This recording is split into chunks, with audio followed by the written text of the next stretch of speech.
Hello, everyone. I'm on time. Look at that. Hello, this is the Lana Quest show, and I am Lana Quest, and I am on time.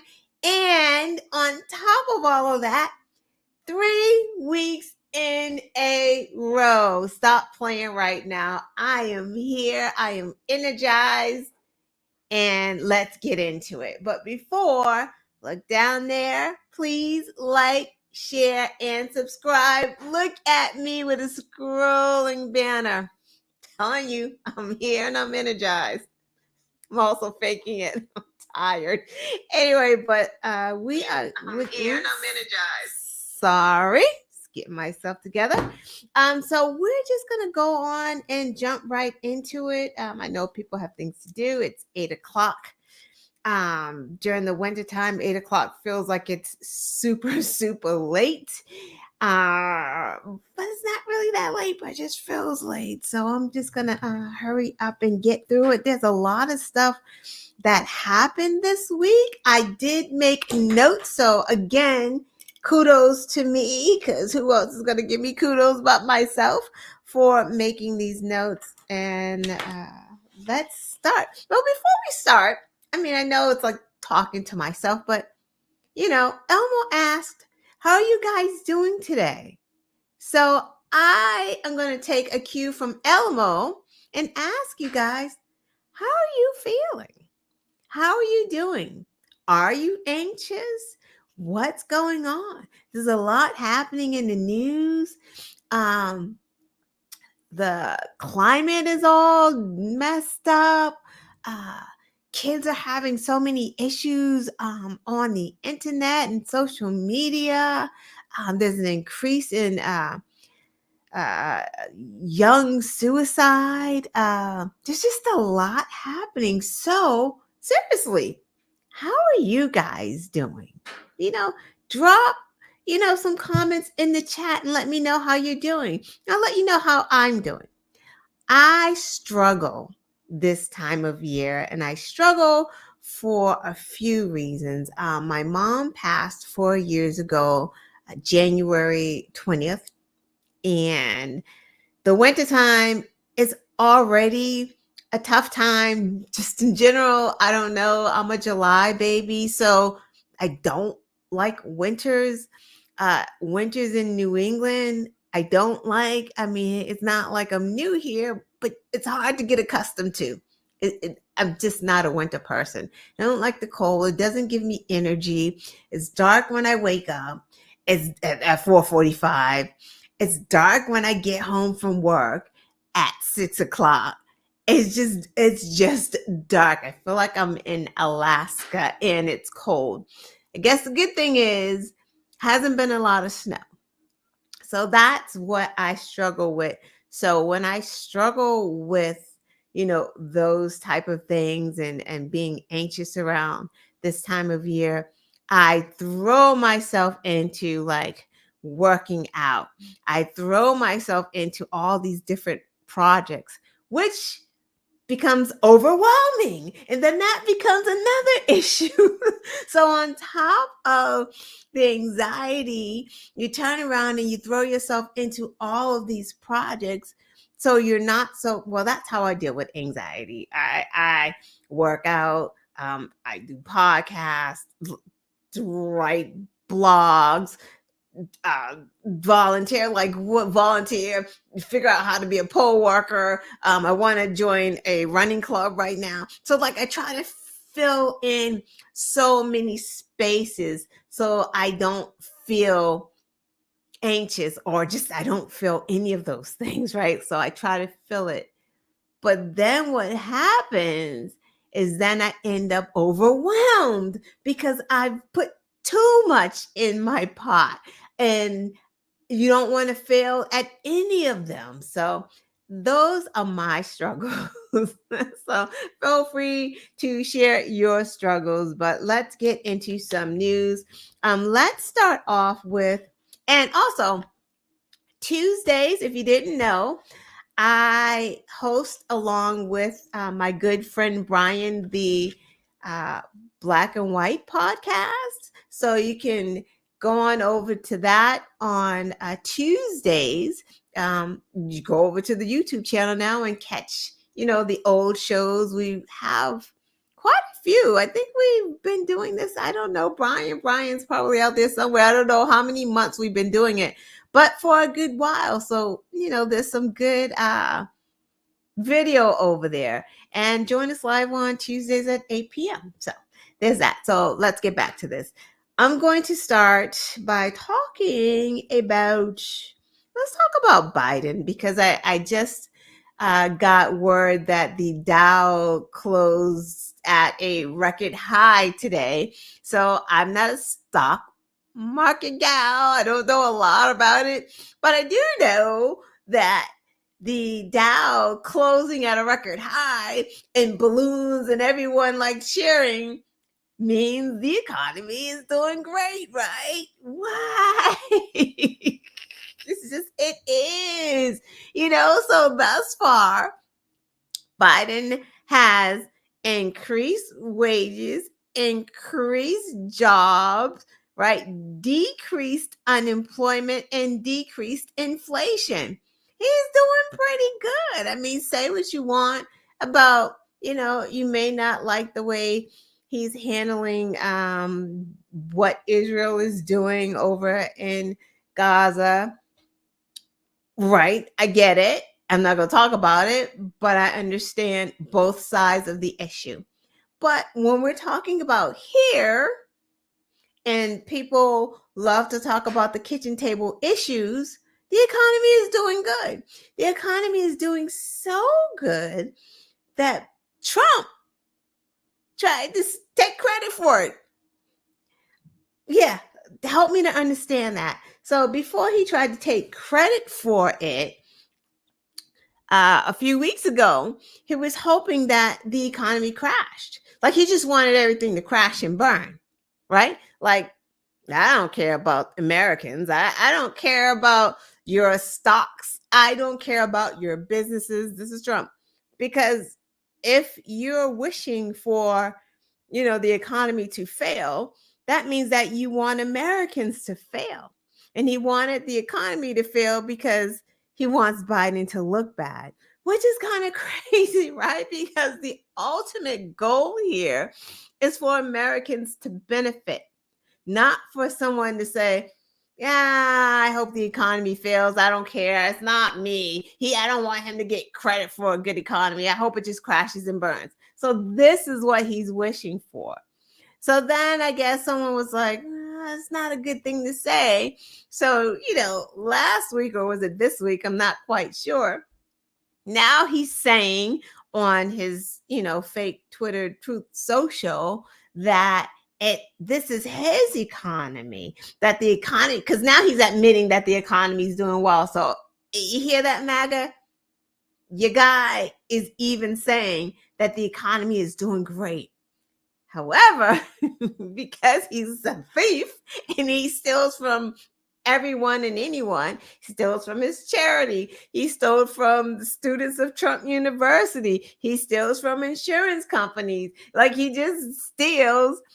He's trying to steal the economy. So he said that, this is his economy and that the economy is doing so good because, they know that he is running for president and he's beaten Biden in the polls. So that's giving, like, I don't know, maybe the companies and everyone is excited about that. So it's all about, Trump. So Trump is saying that he is the force behind the economy doing well. Take from that what you want. That sounds crazy. Biden's doing well with the economy, especially after, you got to keep remembering, there was a pandemic. Everyone thought there was going to be a recession. We are not in a recession. So let's keep on going with just some positive stuff, right? So that's the economy. That's what happened right before I got on. So a lot of people don't understand what's going on in the government because they're not paying attention. And if you're not paying close attention, you're going to miss a lot of the things. So some of the important things that are going on is that the Biden administration and Democrats are trying to extend the child tax credits. Remember, we were getting those during the pandemic, whereas you didn't have to wait until you filed your taxes to get your child tax credit. You were getting your checks ahead of time, which kind of makes sense. And by doing that, that was lifting families and children out of poverty, right? So let's look at like the poverty numbers. So in 2020, there was 7.2 million people, Americans, living under the poverty line. That was in 2020. That was during you got MAGA guy Trump's presidency.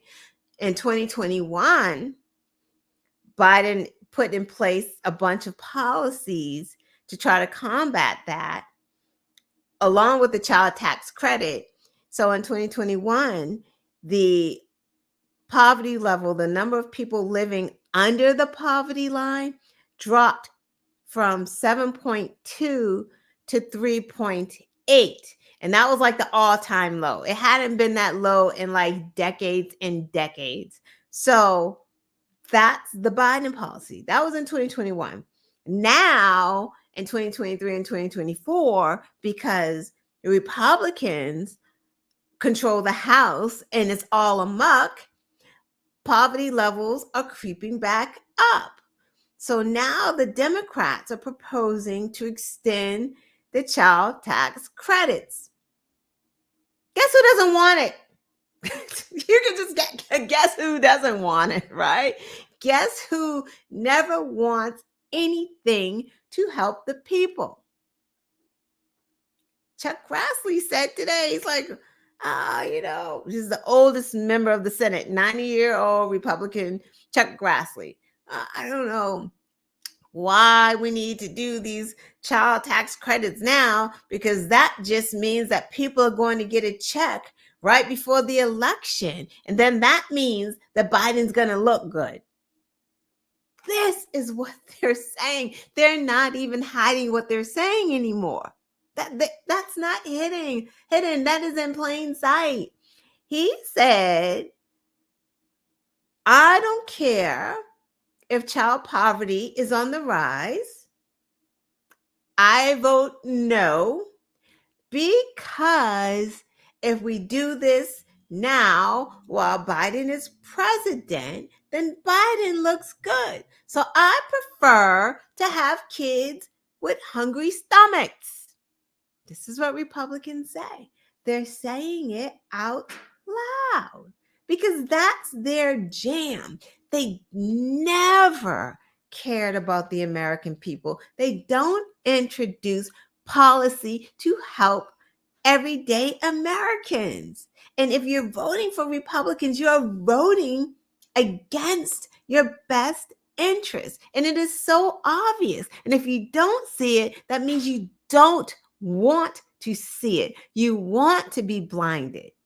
Or maybe you think it won't impact you. You don't want a child tax credit?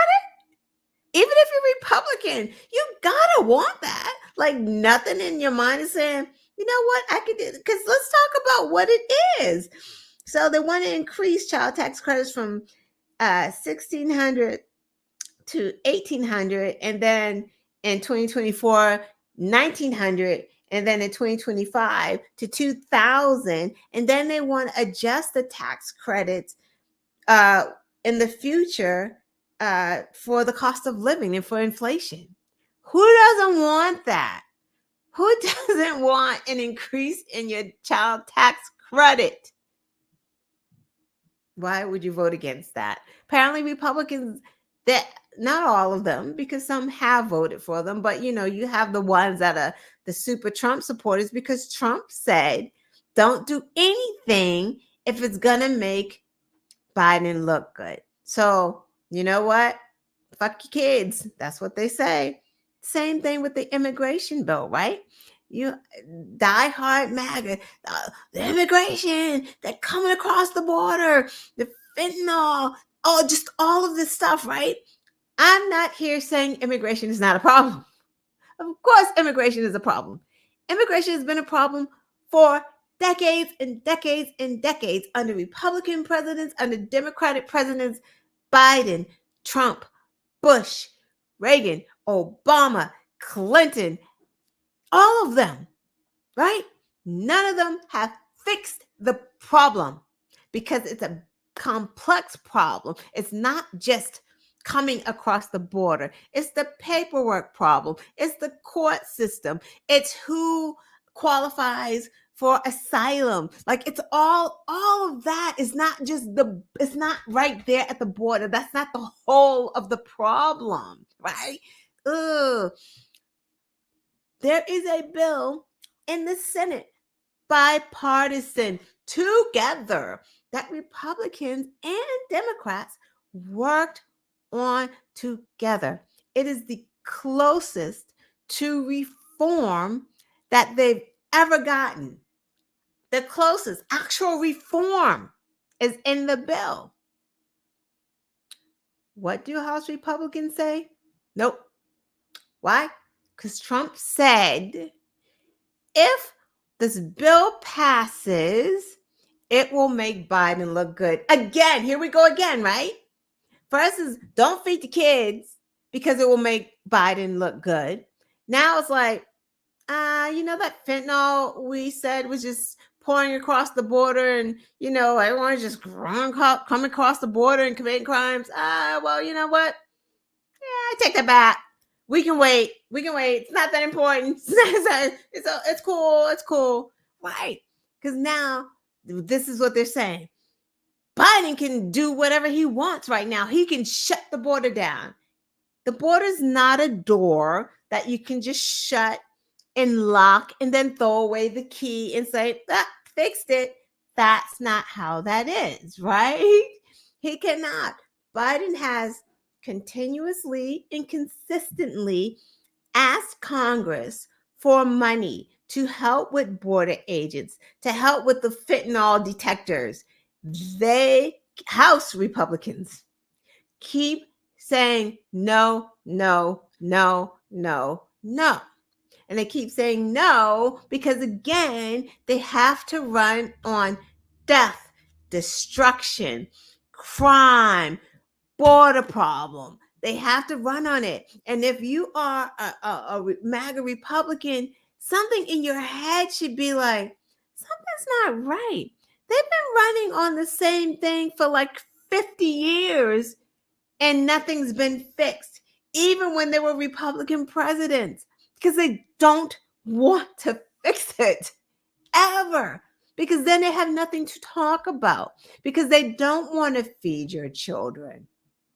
They don't want to do the good things for Americans. They don't want you to have a child tax credit. They will fight that tooth and nail.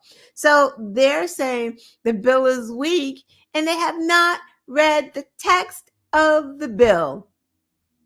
But that's how they roll, right? They just lie. It's just it doesn't make sense. And America, it's hard to pay attention to this, right? Like I really have to work on getting the news and paying attention. It's like if I go one day, I feel like I'm lost in the news cycle. And watching local news doesn't cut it. It gives you a piece of it, but it doesn't actually give you a detailed version. For example, what's his name? Oh, they're trying to impeach Mayorkis, right? Because of the border issue. This is the new thing. They want to impeach Mayorkis. Which is interesting because they want to impeach Mayorkis for not doing enough at the border. Oh, who is Mayorkis? I am sorry. Alejandro Mayorkis is the Homeland Security Secretary.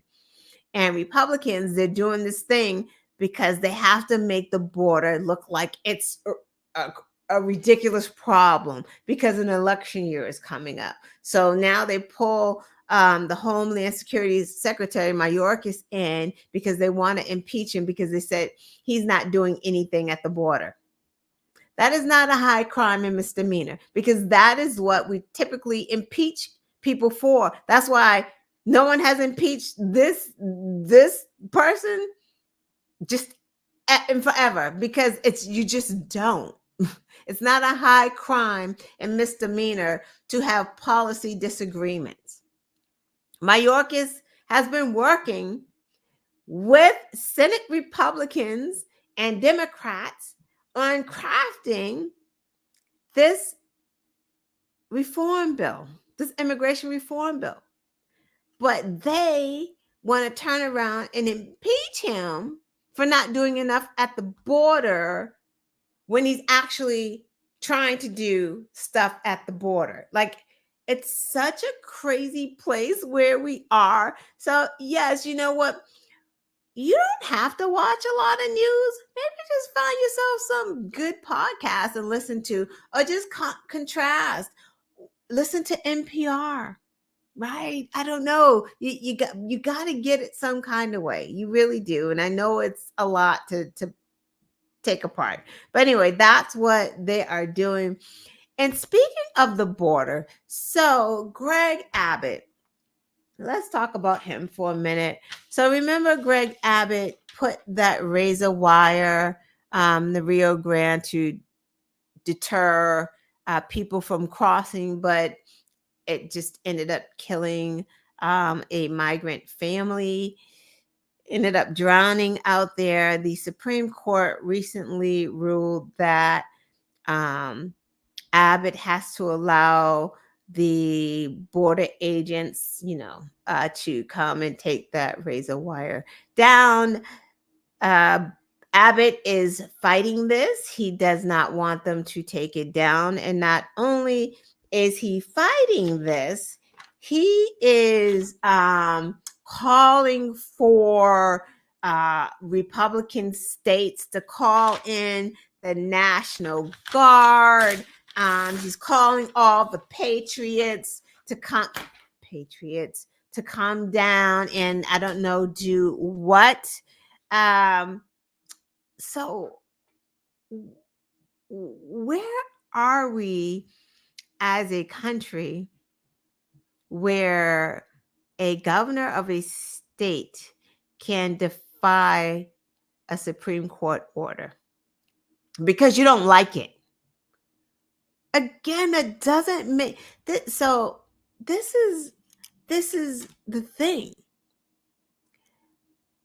Nikki Haley had the nerve to say that Obama was divisive, and we'll get there. And it's like, Obama was divisive? Because if you really think about it, Trump kicked off division, right? Like, he didn't kick off racism. Racism has always been around, of course, but he made it chic again. This division, this is Trump. Because prior to, well, yeah, it's like he's the one that's like, we are not doing anything together ever again with Democrats. It's like that's when there was no more bipartisan anything. Like, it just got ripped apart.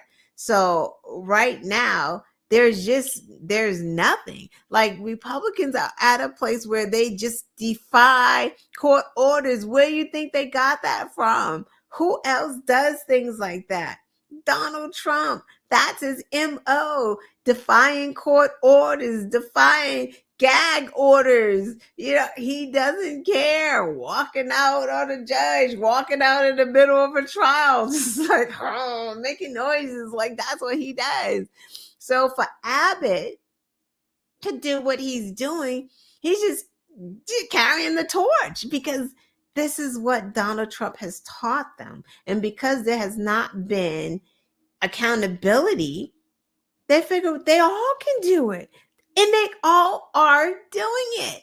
Like, a governor of a state is defying the Supreme Court. So if Donald Trump became president, What do you think is going to happen? Talking about lawlessness. When the Supreme Court can have a ruling that you don't like, you're just like, I don't care. I'm not doing it. What if all the states did that? They would not allow, like Republicans would have a fit. Like it would be nice if states could be like, oh, you banned abortion? We don't care. Our doctors are still gonna do them. But that won't be a thing. Now, would it? Would it? That wouldn't be a thing. That wouldn't be tolerated. They would arrest the woman, they would arrest the doctor, just everybody, the husband, everyone, be in jail if they defied court orders.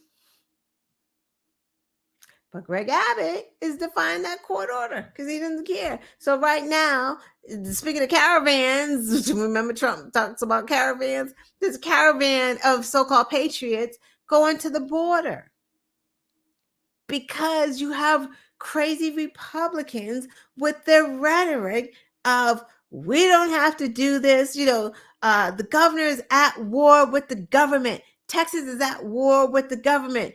Go down there, patriots, and help out. What is that going to cause? What is that? We see their so-called patriots. We saw them on January 6th. We saw them. We saw them with nooses. We saw them with guns. In Texas, you can walk around with assault rifles.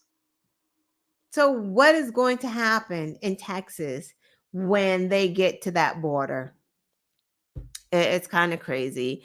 I don't know what the Biden administration can do with governor, but he's really pushing the limits. And if there's any fault that I can put on the administration, I would continue to say that I think we're a little soft.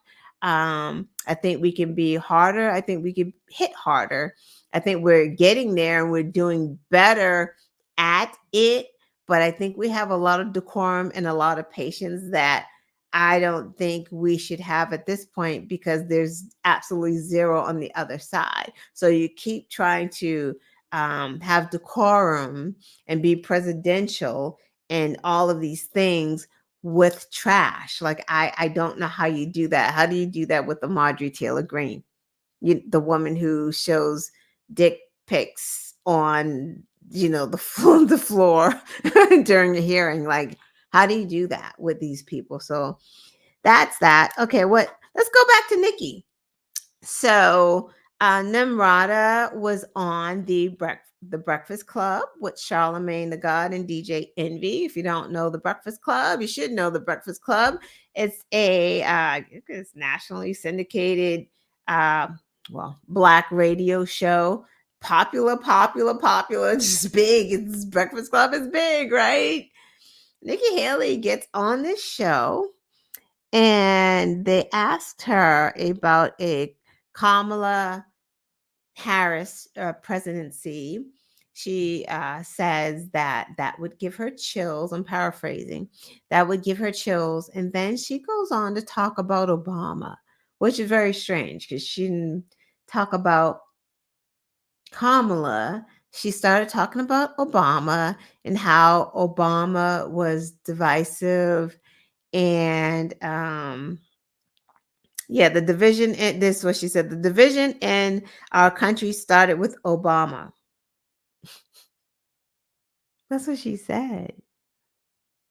She worked in the Trump administration and she said Obama was the division in our country started with Obama. Yeah, that's what she said. Obama was like the uniter in chief. When Obama talked, he talked to everyone. He talked to the people that didn't like him. He would actually say, hey, I know we don't have much in common, but wouldn't you like to have, the price of whatever go down? Like he talked to everyone. He united everyone. Donald Trump came down an escalator and said that Mexico was bringing rapists. Donald Trump called for a Muslim ban. Donald Trump told Black lawmakers to go back to their country. I mean, should we go on? So, who's the divider? That's an interesting concept. Nikki Haley went on a Black show and said that a Black man was responsible for racism. Yeah, you can't make this up. Like she said it. We saw it. It was not AI generated. That is what she said. That's what Nikki Haley said. While ignoring questions about, do you think that Donald Trump is being racist when he teases you about your name? She couldn't say yes. However he chooses to sleep at night, she said something like that. She couldn't say yes because she's already said there's no racism. So she can't say that he's being racist because she said there is no racism. These people will say and do anything for power. Nikki Haley, what time is it? Oh, we're making good time. Next. Hold the phone. So this was it's not an interesting story. It's actually a pretty sad story. This is the headlines this week. Pennsylvania man allegedly kills his father. The man was found after he displayed his father's decapitated head on YouTube. That happened in Pennsylvania. That happened either yesterday or the day before. His name was Justin Mohn, I think, Mohn. His father was Michael Mohn. They said that, and I believe that video was up for a minute before YouTube finally took that video down. He's being charged with first-degree murder, abuse of a corpse, in possession with the instrument of a crime. I guess the video was entitled Mohn's Militia. He went on to talk about various right-wing conspiracy theories, which is, gosh, it's pretty sad. Right-wing conspiracy theories. He wanted to call to arms all of the patriots, that word again. They later found his father's head in a cooking pot. His father was a federal employee for 20 years. I am guessing or assuming that his father must have been a Democrat, it sounds, because the son called him a traitor. He said death to federal officials. He rambled on about Joe Biden, BLM, the LGBTQI plus community, and don't forget Antifa.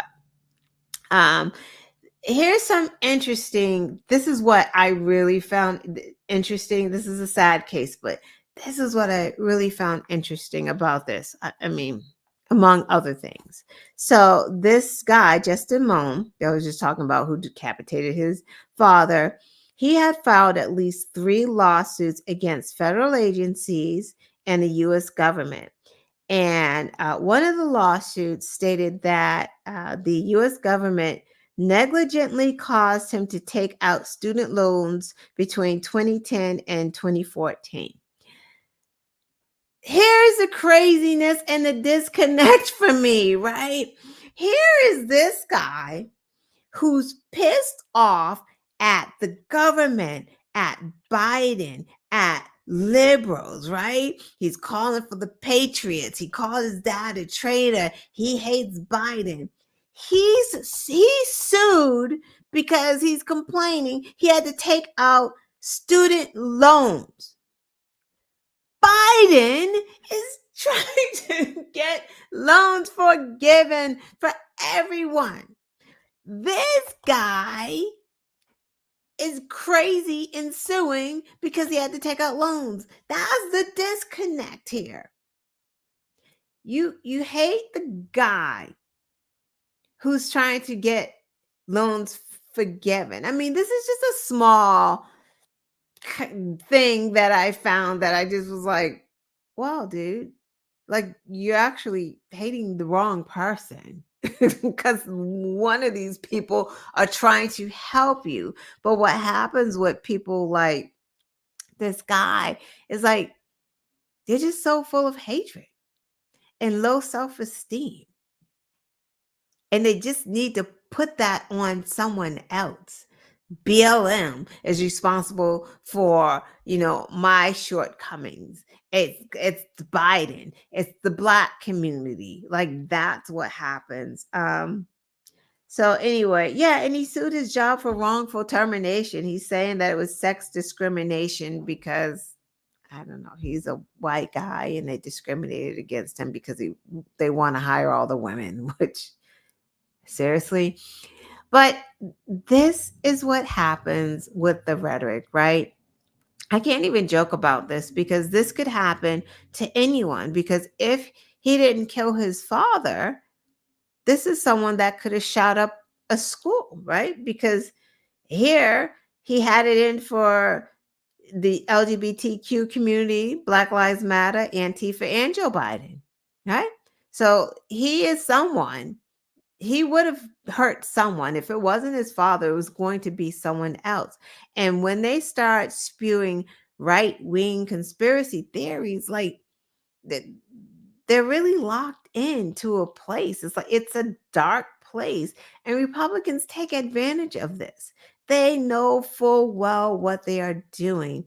And that's the danger of it. And that's why they're all unfit at this point because they're locked into it. They have disconnected themselves from the human side. All they see is power. They're disconnected. When you're actually saying out of your mouth that, no, we don't want to feed the kids because Biden will get credit for it and it will look good for his election, you've lost all your moral compass is just broken. And when you're inciting violence, right? In the words that you're saying, if you're saying Democrats are pedophiles. You're saying Hillary Clinton takes kids to the basement of this pizza parlor and she's abusing them and then she's drinking their blood. You have a person who goes to the pizza parlor to shoot it up. Like they know what they are doing and they don't care. So if they are calling for patriots to go to Texas to the border, what are they? They're telling them to go there to do what? Feed the migrants that are crossing, give them a code, a welcome package? No, that's not what they want them to do. They know exactly what they want. There's a problem there for them. They use, because this is what they do, right? They use their supporters. They know that the supporters are like putty. So you could just put something in their ear and they go do it because that's how the cult operates. So if you're just like, fucking immigrants are coming over, fucking with the fentanyl and the crime and, calling them, whatever Trump called vermins and using all of that verbiage, making them seem like now they're not human anymore. Like you're not thinking of them as human. These guys that are driving in, what are they going to do to them crossing the border? Like it's going to be a mess. You got the border agents, you got the patriots coming. Like it's going to be a mess. And Republicans love it. They love the chaos. They want chaos at that border. That is why they called for patriots, their kind of patriots, to go just call them white supremacists and racists and bigots. They want them to go onto that border and start problems so that now Fox News and Newsmax could get those clips of all of that chaos at the border. They thrive on it. They don't care if you go to jail. They don't care if you sit in jail. They don't care. They use everybody. We know they use black folks as props, but what do you think they're doing to you, white MAGA? You may not be a prop, but they're definitely using you to carry out their dirty work. It's pretty asinine at this point. So that's what happened in Pennsylvania. Let's keep going, guys. We're getting through it. Thanks for rocking and rolling because I know I ramble a lot. I apologize. It is a lot of news. We got to Nikki Haley, talked about that. Let's see. Let's talk about some local news. I always like local news. That's always a good thing. Hold on. Mayor Wu. So let's talk about Boston. So Mayor Wu is out here doing the thing. If you didn't know, Massachusetts, we have like all women running the show right now. Mayor Wu is the mayor of Boston. Maura Healey is the governor. So Mayor Wu has been coming out with these different projects. You know, she's come up with like a reparations committee. She has apologized to a Black man that was accused many years ago of killing a white pregnant woman, and the husband ended up doing it and no one ever apologized to him in public, and she did it. So she's really trying to make amends and correct a lot of wrongs that was done in Boston, Massachusetts. So Mayor Wu now, she has a committee called the Black Male Advancement Committee.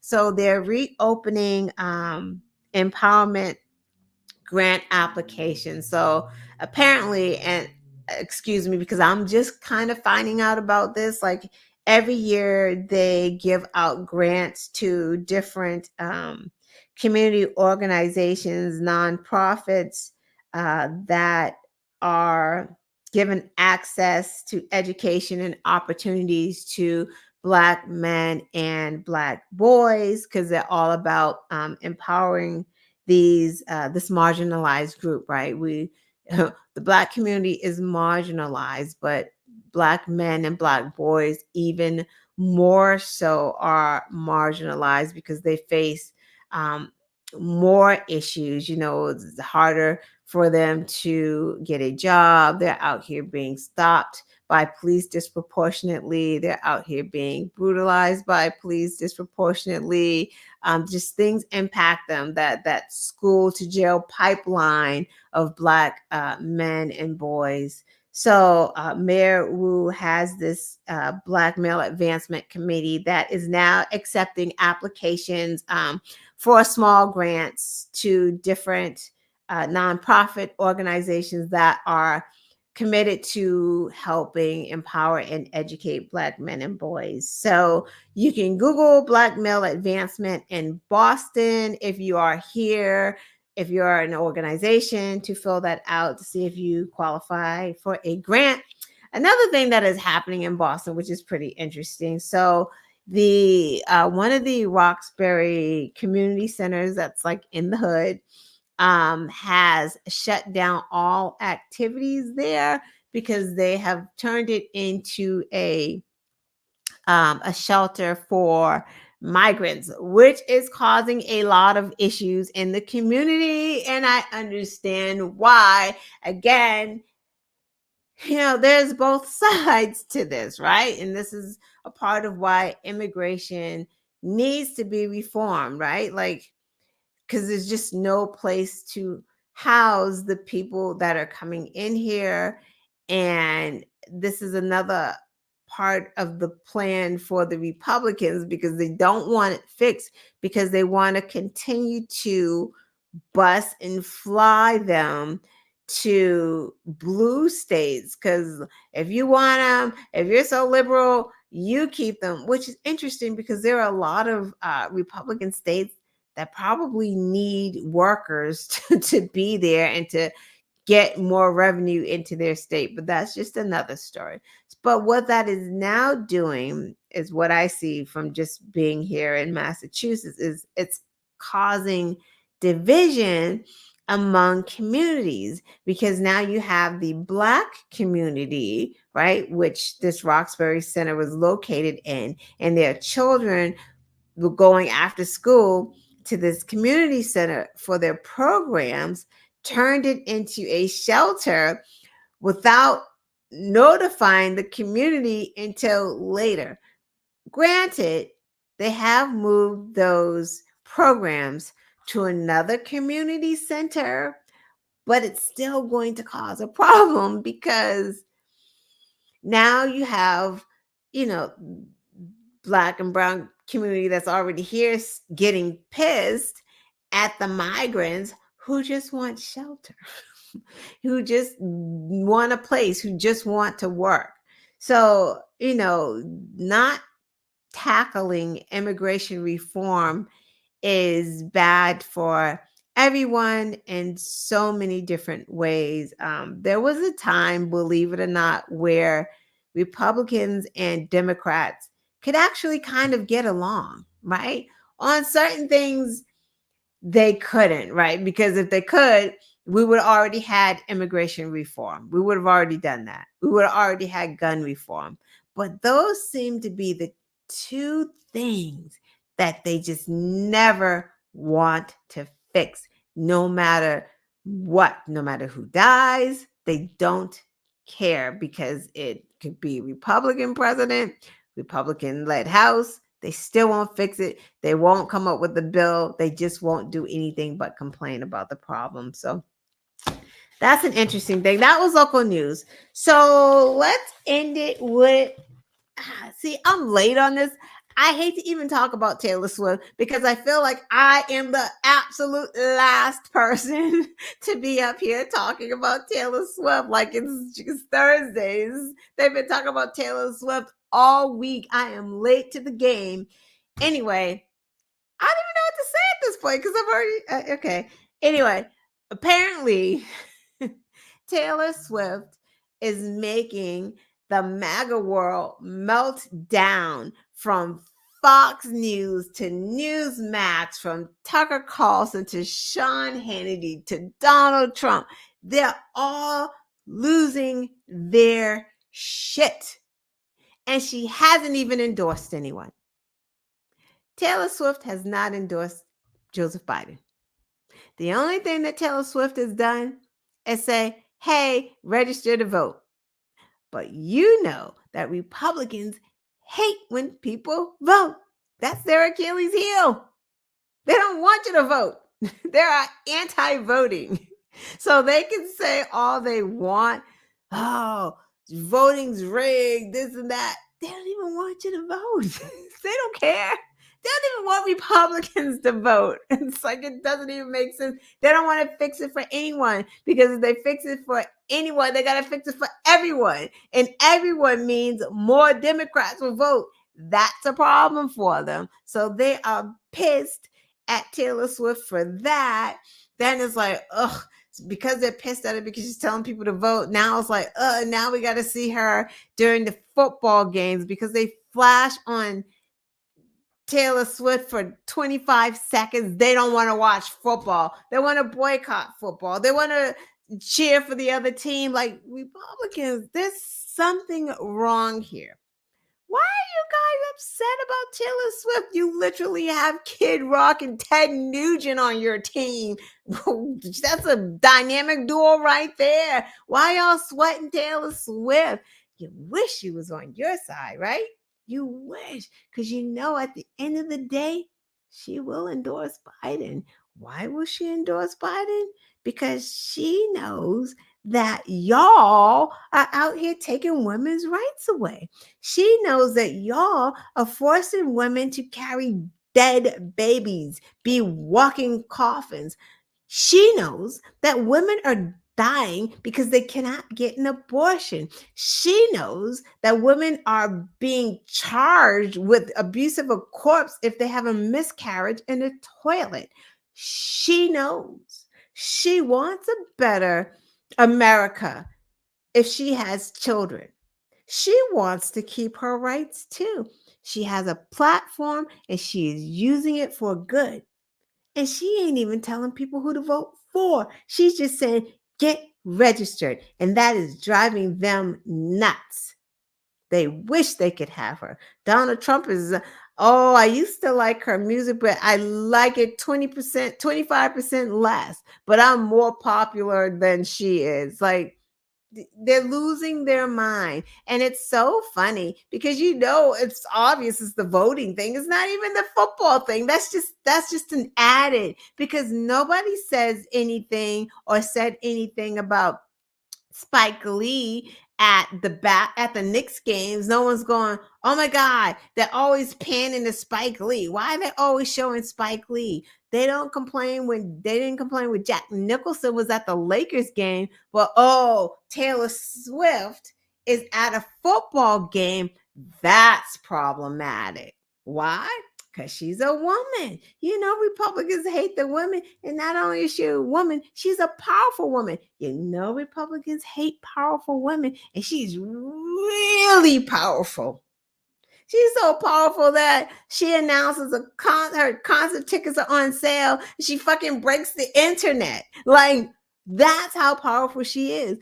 Am I a great fan of her music? No. But I can respect who she is. And I can respect that not only is she so powerful, she's humble enough not to say, well, these things don't impact me. Right? Because she could very well say, you know what? I don't care. I'm not in it, right? If I had a child and my kid needed an abortion, I can go somewhere else. I can go out of the country. She can go out of the country for medical care if she wanted to, right? But it takes a special someone to have that level of celebrity, to be this involved, to care about her fans, the people that, she kind of represents, right? Because there are people that Black girls, white girls, men, Black men, white men, that everybody likes her, right? They all like her. So she's representing her fans. It's more than what Republicans do. Our tax dollars pay for them and their meals, and they can't even sign off for a child tax credit. They don't even want your kids to have free meals during the summer. They're like, nah, we don't need that in our state. So what? Kids are hungry and malnutrition or obese because they're eating junk. We're not signing off on that. No free. Like, how do you even think that? Oh man. I don't know, but happy Black History Month. This is the time of the month where racist people are running around saying, why they get Black History Month? There's no White History Month. So look forward to hearing that this month. I think I've gotten through almost everything that I wanted to talk about. If I've left anything out, that is on purpose, because what else? I feel like something else happened with Trump, but who knows? We'll talk about it next week. I'm just going to let you guys go because I have rambled on for almost an hour.